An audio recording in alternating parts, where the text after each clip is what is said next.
19 साल की उम्र में इनका पूरा परिवार उजड़ जाता है। पहले मेरी मम्मी का डेथ हो गया, उसके बाद मेरे पापा जी का 1 साल बाद डेथ हो गया, फिर 1 साल बाद मेरे भाई का भी डेथ हो गया। खुद मैं ही डर गई थी कि अगले साल मेरा भी नंबर है, मैं भी जाऊँ। मुझे बिल्कुल भी नहीं पता था कि मैं जिंदा भी बचूंगी। मतलब मुझे लगता था कि जैसे 3 साल में तीनों खत्म, चौथे साल मेरा भी नंबर आएगा और मैं भी खत्म हो जाऊंगी। पूरा परिवार जब उजड़ गया तो शुभम जो आपके पति है इनका पूरा साथ मिला। बड़े पापा का मेरा यही था कि तुम्हें शादी नहीं करना, देखते तुमसे कौन शादी करता है। ऐसे आपके बड़े पापा बोले? और उस टाइम पे ये कॉल पे थे, इन्होंने सुन लिया। अब ये कह रहे हैं कि अब हम शादी करेंगे और 10 दिन के अंदर करेंगे, देखते हैं कौन रोकता है। तो इनका भी एक जिद, अब जानते हैं राजपूत लोगों का थोड़ा सा दिमाग फिरा हुआ होता है। अगर मुझे हर जगह से धक्का मिलता है ना, तो यही इंसान है जहाँ पे आके मेरा सब कुछ सही हो जाता है। अंशु शुभम ऑफिशियल जो यूट्यूब चैनल है वहाँ लाखों सब्सक्राइबर है, कमाई कितना हो जाता है? ये तो कोई नहीं बताता, लेकिन फिर भी बता देते हैं। फर्स्ट मंथ जब मेरा आया था, मतलब पैसा आया था यूट्यूब से, तो अच्छा खासा एक बाइक लेकर आ गया था। बिहार के सिवान जिले की रहने वाली एक ऐसी महिला जिनका कहानी आपने सोशल मीडिया पर जरूर देखा होगा। देखिए, आज से 3 साल पहले मां का निधन हो जाता है, इसके बाद पिताजी गुजर जाते हैं और अंत तक भाई का भी मौत हो जाता है, लेकिन इसके बाद भी हिम्मत को नहीं हारती है। आज सोशल मीडिया पर कहीं ना कहीं ये मिसाल बनी है लोगों के लिए। बाकी हमारे साथ जुड़ी है, इनका अंशु नाम हुआ, इनके पति का नाम शुभम हुआ। ये कहानी सोशल मीडिया पर बता रही है कि इनके माँ, पिता और भाई के जाने के बाद शुभम आते हैं और पूरी तरीके से इनका सपोर्ट करते हैं। बाकी हमारे साथ आप जुड़ी है, बहुत बहुत स्वागत है आपका। Thank you. क्या नाम हुआ आपका? मेरा नाम अंशु है। और आपका क्या नाम हुआ? शुभम सिंह। अंशु, आपका कहानी मैंने देखा जोश टॉक पे, जहां पर आप बता रही है कि आज से 3 साल पहले ऐसा, मतलब अचानक से ऐसा कुछ हुआ कि माँ, पिता और उसके बाद भाई गुजर गए। क्या कुछ हुआ आपके साथ? मेरे साथ हुआ ये कि मेरी मम्मी को बहुत ही बुरी बीमारी ने जकड़ लिया, और पापा को भी, और भाई का तो मेरा एक्सीडेंट हो गया। तो वो अच्छा, मम्मी को क्या हुआ था आपकी? मम्मी को मेरे कैंसर हुआ था। अच्छा, मम्मी को कैंसर हो गया था। अचानक से हुआ कि पहले से पता था? नहीं, अचानक से हो गया। 1 मंथ पहले पता चला, फिर उनका इलाज पटना भी हुआ, एम्स में भी हुआ, लेकिन लास्ट में पटना एम्स में हर जगह जाके चक्कर लगाई, लेकिन ठीक नहीं हुई मम्मी? नहीं, ठीक नहीं। हमारा मतलब हम लोग 4 जन रहते थे फैमिली में, और आराम से हम लोग अपना स्कूल चलाते थे, उससे जो भी अपना पैसा आता था, लोन भी क्लियर करते थे, और जो भी अपना सब कुछ घर में बहुत अच्छे से चलता था। मतलब सब कुछ, पूरा परिवार खुशहाल था, कोई दिक्कत परेशानी? आपके घर में कौन कौन थे पहले? मेरे घर में मेरे पापा, मेरी मम्मी, मेरा भाई और मैं, बस 4 जन। 4 लोग घर में थे। तो अचानक से दिक्कत परेशानी आना कब से शुरू हुआ? ये 2019 से स्टार्ट हुआ, जब कोरोना टाइम आया। उस टाइम पे थोड़ा सा हम लोग का फाइनेंशियली बहुत ज्यादा लॉस हो गया, क्योंकि स्कूल ठप हो गया कोरोना के टाइम में। और उसके बाद फिर धीरे धीरे तबीयत खराब होना। पापा को मेरे 2014 से ही हार्ट के वो पेशेंट थे, उनको तभी हार्ट। 2014 से ही? और 2014 को लेकर ये भी आप बता रहे थे कि पापा जी 2014 में लोन लिए? हाँ, उन्होंने लोन लिया, और लोन लेने के जस्ट 1 मंथ बाद उनका ये बीमारी सामने आया। उसमें बहुत ज्यादा पैसा लगा, उनका ऑपरेशन वगैरह भी हुआ था, और बहुत कुछ हुआ था जिसमें हम लोगों का बहुत ज्यादा पैसा लगा, फिर भी ठीक नहीं हुआ। काफी उसमें पैसा भी लगा। तो सबसे पहले मम्मी को कैंसर हुआ और मम्मी इस दुनिया से अलविदा कह गई, और उसके बाद पिताजी बीमार हुए। फिर मतलब कैसे कैसे हुआ ये? पिताजी का ये था ना कि मम्मी के जाने के बाद वो पूरी तरह से, मतलब माइंडली पूरा डिस्टर्ब हो चुके थे, कि उनको हर जगह मम्मी दिखती थी, और प्लस में कि उनको पैरालिसिस का अटैक पहले भी आया था 2-3 बार, बट उस टाइम मम्मी थी तो सब कुछ ठीक हो जाता था, उनको हाथ में बस होता था तो वो ठीक हो जाता था। फिर मम्मी के जाने के बाद उनको वो हार्ट का भी जो भी था वो भी ज्यादा हो गया, और उसके बाद ब्रेन में मार दिया पैरालिसिस। तो उसके बाद फिर पिताजी गुजर गए? पिताजी का भी। और उसके बाद भाई का भी निधन कैसे हुआ? भाई का निधन हुआ, वो 1 साल बाद वो गया बनारस नहाने के लिए। उसको बहुत ज्यादा तीर्थ स्थल घूमने का बहुत शौक था, तो इसलिए वो गया काशी विश्वनाथ दर्शन करने। तो फिर वहां पे वो नहाने के लिए गया नदी में अंदर, तो वहां से निकला नहीं, मतलब वहां से वापस नहीं आया। मतलब मम्मी, पापा और उसके बाद भाई भी गुजर गया। हाँ। इकलौती अब पूरे घर में बची हुई है। हाँ। तो उसके बाद तो बहुत सारा दिक्कत परेशानियां, कैसे मतलब इतना टाइम आप गुजारी उसके बाद में? वही हुआ कि भैया के जाने के बाद मेरा पूरा, मतलब मुझे 3 महीना तक होश ही नहीं था। मुझे वहां से जो भी मेरे पटदार में लोग थे वो लेके आए मेरे पुराने वाले घर पे। मेरा एक पुराना भी घर है, वहां पे सारे, मतलब जितने पटदार लोग हैं, 3 पट्टी हैं हम लोग, तो वहां पे सब लोग रहते हैं। तो वो लोग लेके आए, फिर वहां पे लोग मुझे खिला पिला देते थे, उतना मुझे कुछ ढंग से पता भी नहीं है कि 2-3 महीने तक क्या हुआ था नहीं हुआ था। मतलब 2-3 महीने बिल्कुल आप होश में नहीं थी, क्योंकि भाई मम्मी पापा सब लोग आपके साथ। हाँ, मुझे उतना होश ही नहीं था कि कौन क्या कर रहा है नहीं कर रहा है, कुछ भी नहीं पता था।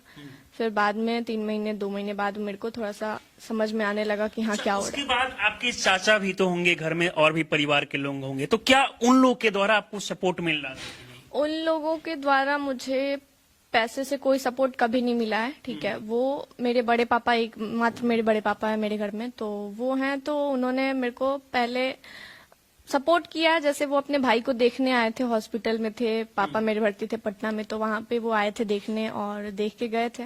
वहां पे उन्होंने अपने भाई के लिए कुछ पैसे दिए थे कि हाँ लो इलाज करवाना है, यही 20-25 हजार के करीब में। उसके बाद उन्होंने बस वो काम में आए, वहां सपोर्ट किया उन्होंने कि हाँ, मतलब ऐसा था कि मतलब पैसा मेरा भी लगा, उनका भी लगा। उन्होंने अब जितना खर्चा किया अपने भाई में मुझे तो नहीं पता, लेकिन उन्होंने भी किया और हेल्प किया उन्होंने भी, मेरी फुआ लोगों ने भी हेल्प किया, सबने किया। लेकिन एक चीजें कहा जाता है कि माँ बाप जितना कर सकते हैं उतना समाज और भी लोग नहीं कर सकते हैं, और माँ पिता के जाने के बाद और भी जो लोग परिवार में बचे रहते हैं उनके लिए एक समय बोझ हो जाता है। आपको कभी महसूस हुआ कि माँ पापा नहीं है, भाई नहीं है, मैं बोझ बन गई हूँ घर? हाँ, वो चीज मुझे लगा 3 महीने बाद, मुझे कहीं कहीं से सुनने मिला कि हम ही तो खिला रहे, फिर ये जिंदा है, वरना ये तो जिंदा ही नहीं रहती, ये तो मर इस गई। तरीके के लोग बात कर रहे हैं। हाँ, इस तरीके की बात हो रही थी घर में, तो मुझे, और जहाँ तक मुझे पता है मेरे भाई ने 6 महीना का राशन खरीद के पहले से स्टॉक रखा था घर में। वो सारा राशन मैंने घर पे मैं लेके आई थी, तो वो सारा राशन मैंने दे दिया था, जो भी मेरे को खिला पिला रहा था उन सबको मैंने दे दिया। ये सब कुछ राशन जो आपको 3-4 महीने तक खिलाया गया था, उसके बाद में ये सारा आप वापस कर दी जो भाई पहले? मतलब वो पहले ही मैंने वापस कर दिया, जब मैं आई थी पुराने वाले घर पे तभी मतलब मैंने सबको दे दिया था। उतना मुझे याद है कि मैंने सबको दे दिया था उस टाइम। अच्छा अंशु, ये बताइए पढ़ाई कहाँ तक की आप? पढ़ाई मेरी अभी 12th तक हुई है। 12th तक हुई। आपका भी सपना होगा कि पहले पढ़ाई लिखाई करके कुछ नौकरी करते, क्योंकि गांव समाज के लोग का एक सपना होता है, हर माँ बाप का सपना होता है कि बेटी को पढ़ा के कोई ऑफिसर बनाए। पहले कुछ सपना था घर परिवार का? हाँ, मेरे पापा का सपना था मेरे को डॉक्टर बनाना, लेकिन वो तो कहीं से पूरा नहीं हुआ।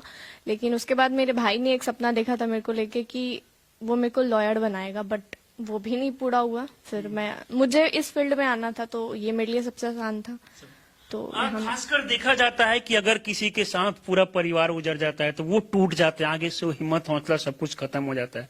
कहाँ से इतना हिम्मत जुटाई, जहाँ तक पहुंची आप? हिम्मत, जहाँ तक हिम्मत रखने की बात हुई तो मुझे बिल्कुल भी नहीं पता था कि मैं जिंदा भी बचूंगी। मतलब मुझे लगता था कि जैसे 3 साल में तीनों खत्म, चौथे साल मेरा भी नंबर आएगा और मैं भी खत्म हो जाऊंगी। तो मुझे अब बस जैसे चल रहा है जिंदगी वैसे काटना है। और कहीं ना कहीं मैं अकेले ही कहीं भी निकल जाती थी, मतलब कि ठीक है भाई अब क्या है कहीं भी, मतलब इसके लिए आप किसको दोष देना चाहती है? 3 साल में एक एक करके मतलब सारे परिवार के लोग खत्म हो गए। इसके लिए मैं अब किसी को, भगवान को भी दोष नहीं दूंगी, या फिर कभी ये गलती मेरे माँ बाप भाई की है कि वो लोग मुझे छोड़ के गए यहाँ पे अकेले, बस उनको ही दोष दूंगी मैं हमेशा, बस और किसी को नहीं। तो मैं पटना गई, पटना जाके मैं वहाँ पे एक गर्ल्स हॉस्टल में ये की। उसके बाद वहाँ पे 7-7.5 हजार रुपए लगता था मेरा। 7,500 का नौकरी किया? नहीं, रेंट लगता था वहाँ। Rent, room rent? हाँ, जो पीजी होता है, हाँ, वहाँ पे 7,500 रुपए लगता था। वहाँ पे मेरे घर पे किसी को नहीं, सबको पता था कि मैं अपने मौसी के घर पे हूँ, यहाँ पे सबको पता था। लेकिन मैं पटना में थी और वहाँ पे मैं जॉब भी कर रही थी और अपना सब देख भी रही थी, जो भी करना था मुझे कर रही थी। लेकिन फिर वहाँ पे जॉब कहीं ना कहीं मुझे वहाँ उतना नहीं मिलता था, 6,000-7,000 का, वो एक नहीं होता कॉल सेंटर में टारगेट वाला काम, वो चीज था। थोड़ा बहुत उतना पैसा आ रहा था जिससे मतलब खाने पीने का सब कुछ खाने पीने का, और पटना जैसे शहर में तो इतने से कुछ नहीं होने वाला, आपको भी पता है। तो वहाँ मेरे पापा के एक दोस्त हैं जो आज के डेट में मैं उनको पापा मानती हूँ अपना, उनके पास मेरा भाई 80,000 रुपए बीपीएल के पैसे को लेके वो उनके पास छोड़ा था कि मतलब अगला जो बीपीएल का पैसा आएगा तो उसमें ये मिला के आप मेरे को दे दीजिएगा। तो झूठ क्या बोलना है, उन्होंने 4 मंथ तक उन्होंने 7-7 हजार रुपए मेरे को लौटाया। मतलब सारे पैसे वो मिला, वो पैसे से आपका रोजी रोटी जो है उस समय? हाँ, वो 4 मंथ मेरे को 7-7 हजार रुपए भेजते रहे, बस 4 मंथ भेजा, उसके बाद मैंने मांगा ही नहीं कभी। तो उसके बाद मैं चली आई फिर अपने पुराने वाले घर पे, वहीं पे। अच्छा, पुराने वाले घर पे, फिर वहाँ पे रहने लगी। नहीं हो पाया मेरा, पटना में नहीं चल पाया, फिर वहाँ भी नहीं चल पाया। अच्छा ये बताइए, शुभम आपके साथ है, मतलब पूरा परिवार जब उजड़ गया तो शुभम जो आपके पति है इनका पूरा साथ मिला, इनसे मुलाकात कैसे हुआ? यहाँ इनसे मुलाकात हुई, मैं वहाँ से आई पटना से। इनको मैं जानती तो हूँ पहले से, मतलब ये मेरे भाई के दोस्त अच्छा, हैं। ये आपके भाई के दोस्त? हाँ, पहले से मैं इनको जानती हूँ, लेकिन हमारी बातचीत स्टार्ट हुई आपका 17 सितंबर विश्वकर्मा पूजा के दिन। अच्छा, 2000 कितने साल? 2023 में 2023 में इनसे बातचीत हुई। जब मैं पटना से आई घर पे, तब मेरी बात इनसे स्टार्ट हुई। मैंने इनको देखा, मैं मार्केट आई हुई थी, मेरे घर पे पूजा था, तो वहाँ पे विश्वकर्मा पूजा के दिन ट्रक वगैरह का पूजा हो रहा था, तो वहाँ पे मैंने देखा इनको, ये क्रॉस कर रहे थे उधर से। और उससे पहले मैं इनको अपने फुआ के घर पे देख चुकी हूँ। फुआ के घर पे ये आए थे, थोड़ा सा कुछ फंक्शन था तो उसमें आए थे। हम लोगों का तो लगता ही नहीं है कि कुछ, मतलब हाँ लव मैरिज ही है, लेकिन लगता ही नहीं है कि लव मैरिज है। मतलब हमारी बात स्टार्ट हुई, ठीक है, बात स्टार्ट हुई हमारी ऐसे ही दोस्ती के पर्पज से, कुछ भी हमारा कुछ उस टाइम पे ये नहीं था दोस्ती के। और उस टाइम पे जो दोस्ती भी थी ना, वो भी मेरे घर में बच्चे को पता थी कि हाँ ये लड़के से ये बात कर रही है, और कितना बात कर रही है ये भी पता है सबको। तो वहाँ पे बस उसके बाद मेरे पास पैसे नहीं होते थे, तो ये समझ जाते थे कहीं ना कहीं मुझे कि हाँ नहीं है या फिर क्या नहीं है। जब दोस्ती हुई थी उस समय आपका जो भी आर्थिक रूप से हमेशा ये मदद कर रहे हैं? हाँ, उस टाइम पे कोई भी मेरे साथ नहीं था, कोई भी एक कॉल करके भी नहीं पूछता था। मेरे बड़े पापा से भी मेरा कुछ इशू हो गया था उस टाइम पे। मैं कोलकाता गई थी, वहाँ पे मुझे कुछ सुनने मिला, फिर मैं वहाँ से आ गई। मैं पता है, मैं एक बहुत ही स्वाभिमानी लड़की हूँ। अगर मुझे कोई कुछ बोल देना कि हाँ मतलब तुम्हारे लिए तो हम ये कर रहे हैं, तब तुम हो रही हो, तो मुझे उस चीज का इतना ज्यादा वो हो जाता है ना। हम आज तक ये रिकॉर्ड रहा है कि मैंने किसी से इतने सालों में 1 रुपए भी नहीं मांगा। 1 रुपया? मतलब 1 जब इतना परेशानी था? कोई रिलेशन वाला हो या कोई अपना हो, मैंने किसी से 1 रुपया नहीं मांगा। हाँ, मैंने मांगा था अंकल से पैसा, तो वो पैसा मेरा ही था, तो मैंने उनसे मांगा था बस। उसके बाद फिर लाइफ में बहुत अलग ही ये आ गया। मेरी तबीयत खराब हो गई, बहुत खतरनाक वाली। जिस टाइम पे मतलब मैं खाना खाई और बस उल्टी भी हो रहा है और लूज मोशन भी हो गया, मतलब ये साथ में, जैसे ऊपर से भी निकल रहा है और मतलब जो भी है एकदम बहुत गंदा तरीके से। फिर इन्होंने डॉक्टर भेजा घर पे, और उस टाइम पे मेरे घर में लोग थे। हमारे घर में लोगों से हमारी झगड़ा हो गई थी थोड़ा सा, क्योंकि कुछ जानते ही हैं पटदार लोगों में बहुत सारी चीजें होती है जिससे झगड़ा होती है। तो और कोई भी, मैं अब लोग कहेंगे कि ये लड़की होकर क्यों झगड़ा की, तो झगड़ा करने का रीजन ये है कि कहीं ना कहीं कोई लड़की है, अगर उसके माँ बाप नहीं है, उसके घर में कोई नहीं है, तो वो उसको सब लोग अपने पटदार की तरह ही ट्रीट करते हैं और करना भी चाहिए, क्योंकि अब वही है आपके लिए, उसके आपकी पटदार अब वही है, तो आपको मानना ही पड़ेगा, आप मानो या ना मानो। अब हम ऐसा तो नहीं छोड़ देंगे ना कि हाँ मेरा घर द्वार है, जब तक हम जिंदा है तब तक तो हम देखेंगे ना उसको, उसके बाद भले जो भी हो।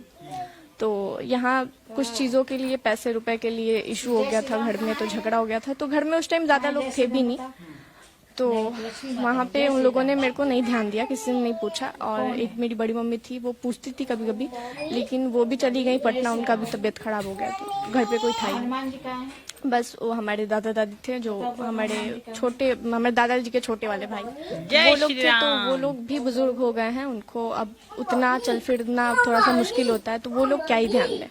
और एक बहन थी मेरी, मतलब मेरी बहन नहीं है, चाचा की लड़की है, तो वो थी, तो वो अपना कोचिंग आना जाना, उतना वो भी ध्यान नहीं, किसी को उतना मतलब हुआ ही नहीं। हाँ, मतलब उतना बस काम लायक मतलब हुआ, हांशु दीदी बस ठीक हो बस इतना ही।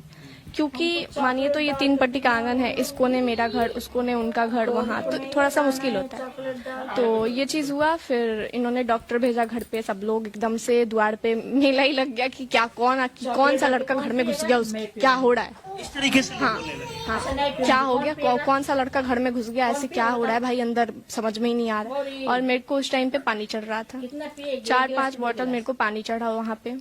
उसके बाद वहाँ से जब मतलब फिर भी मुझे कुछ भी ठीक नहीं हुआ। अब घर में जो भी फैला हुआ था रायता मेरा, वो सब उठा के धोना था। सुबह में थोड़ा सा मेरे को थोड़ा सा होश आया, मतलब अच्छे से थोड़ा समझ में आना, तो अब मैं चल सकती हूँ। तब मैंने सारा उठा के ले गई मैं वहाँ पे धोने के लिए।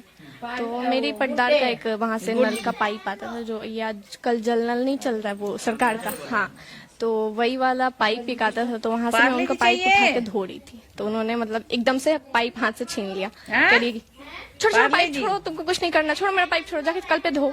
अब तो मेरा मतलब रोने का ठिकाना, मेरे को रोना आने लगा, और मैं जाके मतलब द्वार पे कल पे धो रही थी, क्योंकि वहाँ पे हमारे घर में आंगन में भी कुछ सुविधा नहीं है नल का, या फिर बाथरूम भी है, तो या तो थोड़ा 1 किलोमीटर आ गया है, या फिर आप खेत में जाओ, ऐसा सिस्टम है वहाँ पे, क्योंकि गांव में ऐसा ही होता है। तो मतलब पूरा परिवार उजड़ जाने के बाद लोग इतना परेशान कर रहे थे, बस एक साथ आपका अगर कोई खड़ा था तो वो शुभम, हर दुख परेशानी में हमेशा डॉक्टर को भेजना, पूरी तरीके से सपोर्ट। और हाँ, सब कुछ करना, लेकिन फिर भी मतलब इनको लेके तो नहीं, इनको लेके कभी किसी ने कुछ गलत नहीं कहा। शादी को लेकर कैसे प्लान बनाए उसके बाद? शादी को लेके वहां से मैं, ये भी बात सुन लीजिए, वहां से मैं, मेरी एक बहन ही मान लीजिए, बहन थी, मैं उसको बहन ही मानती थी बचपन से, मेरी मम्मी भी उसको मानती थी, और उसके मम्मी पापा से बहुत अच्छी बॉन्डिंग थी, बहुत अच्छी, मतलब उतना तो मेरे घर वाले भी मेरे लिए नहीं किए हैं जितना वो लोग गैर होके कर दिए हैं। मतलब वो मेरे गांव में ही उनका घर है, तो वो उनके पास, उसके मम्मी के पास मैंने कॉल किया कि आप ना ईशा को भेज दीजिए थोड़ा सा घर पे, प्रॉब्लम हो रहा था, खिचड़ी बना देगी मेरे लिए, डॉक्टर ने बोला था खिचड़ी खाने के लिए। तो वो बोली कि ईशा तो अभी पढ़े गई बड़ी, हम सर जी के भेजा था नहीं, वो हमारे स्कूल में वो सर पढ़ाए हुए थे, सर जी को भेजता नहीं, आप चढ़वा चले उनके संगे घर पे, और जी हमें जी रउआ के देखा था नहीं क्या करे के बेटे। फिर मैं वहां पे मैंने सोचा ना कि यार अब तो यहाँ पे मेरे को कोई पूछ ही नहीं रहा है, मैं मर भी जाऊंगी तो कोई नहीं पूछने वाला। फिर मैंने वहां से कदम उठाया, वहां से मैंने अपने लिए सोचा, दुनिया समाज क्या कहेगा उसके बारे में मैंने नहीं सोचा। वहां से मैं उठी और मैं गई उनके घर पे, और वो आए थे मेरे को बाइक से ले जाने, सर जी मेरे, आज वो मेरे भाई जैसे हैं, बहुत बहुत मानते हैं वो लोग मतलब मेरे को बाइक पे वो बैठाए और लेके गए घर पे। वहां पे भी उनके जो भी टोला आस पड़ोसी का लोग है, वो भी शौक खल की बातें करना, मेरे यहाँ भी बहुत तरह की बातें होने लगी कि ये तो गई उसके यहाँ, उन लोग के साथ रहने लगी, क्योंकि उन लोगों का, हम लोग अलग कास्ट से आते हैं और वो लोग अलग कास्ट से आते हैं, वो लोग तो थोड़ा कास्ट को लेके भी लोगों ने ये करने लगा कि बताओ बड़े आदमी होके जाके ये कर रही है वो कर रही है। लेकिन मुझे ऐसा शुरू से ही मेरे माँ बाप